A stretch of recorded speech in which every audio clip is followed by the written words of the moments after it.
ప్రభుత్వం రైతుకు వ్యతిరేకంగా సంస్కరణ బిల్లు 25 తీసుకొస్తుంది.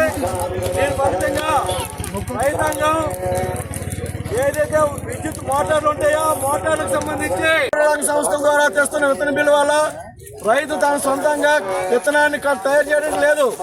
ఒకవేళ సమస్య వస్తే కేంద్ర ప్రభుత్వం రైతుకి ఎటువంటి హక్కు లేకుండా కంపెనీలకు మాత్రమే కోర్టులో తిరిగి శక్తి లేకుండా చేస్తుంది మన రైతాంగాన్ని.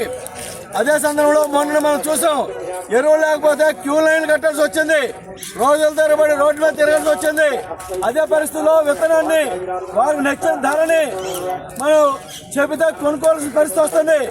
ఈ రకంగా రైతాంగానికి నష్టదాయకమైన విత్తన బిల్లు అలాగే విద్యుత్ బిల్లుని వ్యతిరేకిస్తూ అఖిల భారత కిసాన్ సభ అలాగే రైతు సంఘాలు ఇచ్చిన పిలుపులో భాగంగా మనం ఈరోజు పాలకొండ మండలం కొండాపురం గ్రామంలో విత్తన చట్టం అలాగే విద్యుత్ సంస్కరణ బిల్లుని వ్యతిరేకిస్తూ భోగి మంటల్లో ఈరోజు వేయడం జరిగింది.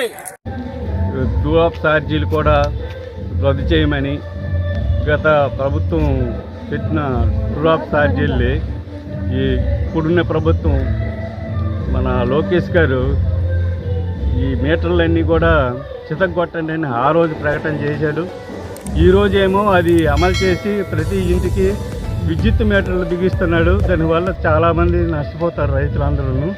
అలాగే ప్రజలు కూడా చాలా ఘోరంగా దెబ్బతీస్తున్నారు. ప్రజలు కూడా ఆందోళనలో ఉన్నారు.